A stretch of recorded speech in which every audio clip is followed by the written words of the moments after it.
Hello and welcome to the next installment here.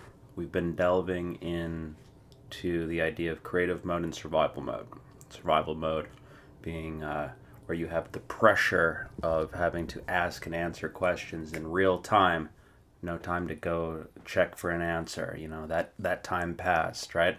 That time is creative mode. You get it next time. All right. So you come back from a training, a sparring, a conversation, a game of tennis, a football game, and then you watch the video and you go, okay, we're gonna work on the plays, right? Like those are the two. Okay. I think the last video we talked about how conversation cards can simulate the pressure of that OPI style conversation where you're that interview, where you're basically quizzing yourself and you want to see if you can answer questions. Okay. By the way, it's the resistance when we talk about the pressure of a question or of having to speak. It's that pressure, that's the resistance that builds the muscle because you need resistance to build muscle. All right. So, creative mode and survival mode, right? If question cards, creative mode over here. Number one thing I would say, if that's the first thing to say here, tense aspect matrix. This video is going to be all about the tense aspect matrix. And when it comes to the structure of language, when it comes to creative mode and whatever, the tense aspect matrix of any language, every language has one. And it's the ground floor. If we go back to how structure contains conversation, supports conversation, and we practice conversation until muscle memory kicks in, and then your personality. This thing, the tense aspect matrix is the ground floor. It is truly like if you popped the top off and like look down on it, you would see a square, and that square is the tense aspect matrix, which is what I'm going to show you now. So every language has a way of describing space, right? Because language, grammar, is a reflection of reality. So there's tenses because we live in time, and there's prepositions because we live in space. So there's up here, down there, If you think about a cube, you're in the cube, and there's a word for, oh, look, there's a picture on the wall. So we talk about things being places with language, like there's water, fire, like basic stuff, There's movement, right? So we talk about the position of things, we talk about movement.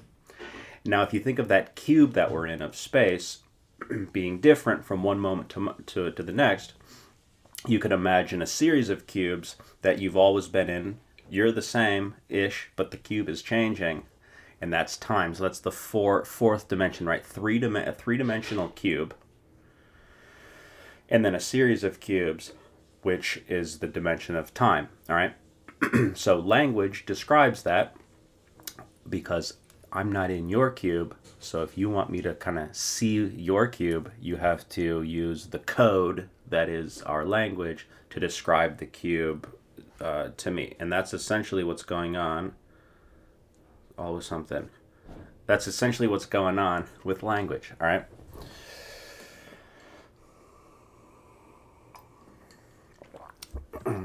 So, in order to describe how time works from your point of view, imagine a timeline, and you want to talk to me about what happened in the past, what's happening now, and what's going to happen.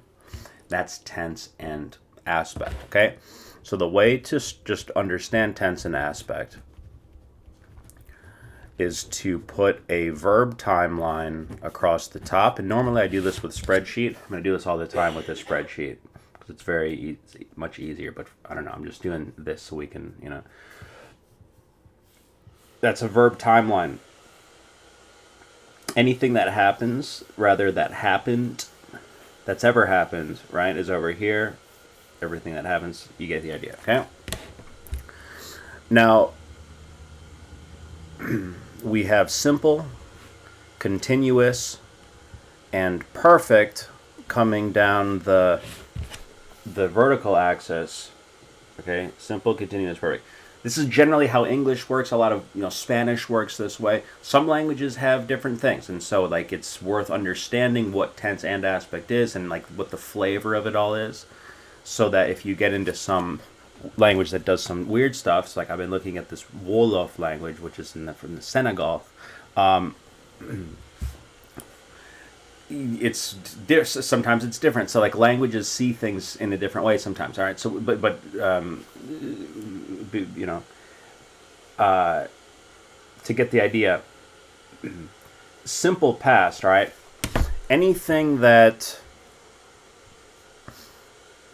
has ever happened. So like take the verb I saw something. I saw. What did you see? I saw this. I saw this. I saw this. I saw that.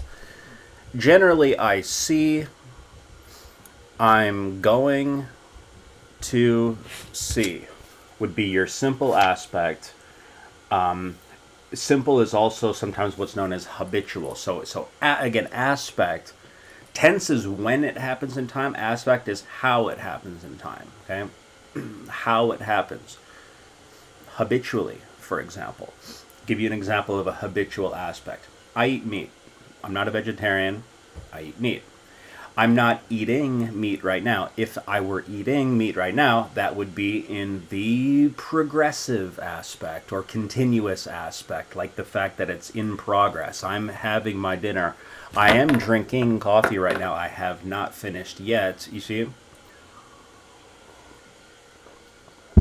I just took a sip. So you're constantly bouncing around on the tense aspect matrix. I was doing such and such. I am doing such and such. I'm going to be doing, or I will be doing. All right, so I'm just kind of getting fast and sloppy here, but you get the idea. Past continuous, I was doing. You could just as well put the verb do in there. Let do stand for any verb. In fact, here's a hot take. Take the verb do in the language that you're learning and have ChatGPT help you fill out a tense aspect matrix using the verb do. From there, you just switch out the verb do. So if this was Spanish, the verb do is hacer, Italian fare, whatever you want. I did this, hice, eso, and then put in the word that. I did that. You should be able to say I did that in the language you're learning. Hice eso. I do that regularly, habitually. Get it? That's what aspect is. Hago eso.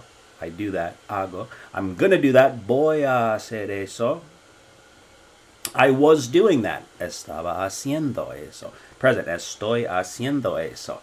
You got to create this tense aspect matrix one way or another, be it in a notebook or be it in your spreadsheet. You need to know this square. This is the ground floor of the pyramid, like looking at the pyramid from above. If you pop the top off and look down at it, that's what this is. All right. I had done something slightly less usable, right? Like the situation would be, oh, was that the first time that had ever happened? And you say, no, it had happened before. I have done something, so I had done it, I have done it, and I will have done such and such. So I haven't done it yet, but ask me again later, I will have done it. This is the ground floor, all right? So based on the tense aspect matrix, it's the ground. So what comes above that? Vocab. You know? Like if this is the who and the what, if we go who, what, where, when, why, if this is the who, who's doing what? I am doing what? I am doing it, or I was doing it? That's the question we're asking with the tense aspect matrix. Okay, when? Yesterday, today, tomorrow? Adverbs? I would say probably the next layer of the next exact layer would be like adverbs. Tell me exactly when did it happen. If here we're talking about, oh, this happens all the time. Yeah, I see movies all the time. I see Broadway shows all the time. You see what I'm saying? When adverbs, with whom does it happen? Where does it happen? Right? But this is the base. You can use the tense aspect matrix as a lens through which you begin to see your cube. And by the way, when we say we live in a cube, that's not on some scary stuff either. It's not supposed to be like, oh, we're in the bad matrix. In fact, by the way, the matrix word that I use for this, well, it is a matrix because language is a matrix. Just like we said, grammar describes reality. Grammar is a matrix, as we can easily see, right? You can generate infinite possibilities from one verb. But there's a very positive, in my opinion, there's a very positive meaning to that. Matrix comes from Latin mater, which means mother. And in Spanish, matriz, which is the same word, means womb, like a place where like life is born. So it's like a beautiful thing. And it's not supposed to be like, oh, we're in the matrix, it's so bad, like glasses. Let's get the matrix. Nah, it's cool. So anyway, when we talk about the cube, that's just the space we're in. That's like our playground. It's like that's the quantum field that we're in. And you can actually study the quantum field, which is to say just reality, space, time and space. Like you get to explore that through language. And the sweet thing about learning multiple languages is that when you see how other languages view time, every language sees it like a slightly different maybe. Seeing how every language views time, like putting on the glasses of Spanish, Portuguese, Arabic, Wolof, whatever language, Mandarin especially, like whatever language you're speaking, you get to see it's the same grid that you're living in, same cube, beautiful motherly cube that you're in, but you see it, you get to see it differently. You get to see how time is expressed, how space is expressed, how movement is expressed, and you get to see the world through multiple lenses. Right? So that's, for me, that's one of the deepest and most rewarding things about language learning. It's changing how you see the world, right? Okay, practically speaking, you got to know your tense aspect matrix ASAP. And you can choose any verb. The verb do is very good. Did, do, doing. Will do, gonna do, did do, would do, wanna do, do. All right? Any other verb is good too. Asking questions in every aspect is good, right? So what are you doing? What do you do habitually? What are you doing progressively right now? Okay? There's millions of ways to infinite ways, I guess, to play with the tense aspect matrix. Insert a verb, try another verb, question, answer, and so on and so forth. The point is that's the ground floor of the structure of your language. It's how verbs move, how they work in time. Past, present, future, maybe conditional, would, and habitual, progressive. All right? So see if you can look at the world through that lens, see what pops up, and then start figuring out the code you need to use, which is the language you're learning, to describe time and space within those dimensions. So, yeah, that's that. That's that for now. It's a combination of everything.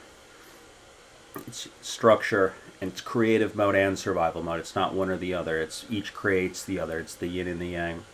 Structure and conversation. All right, that's the baseline of your structure. And any questions, as always, please reach out through the form or email, and I'm here to answer questions. Have fun, and we'll see you next time.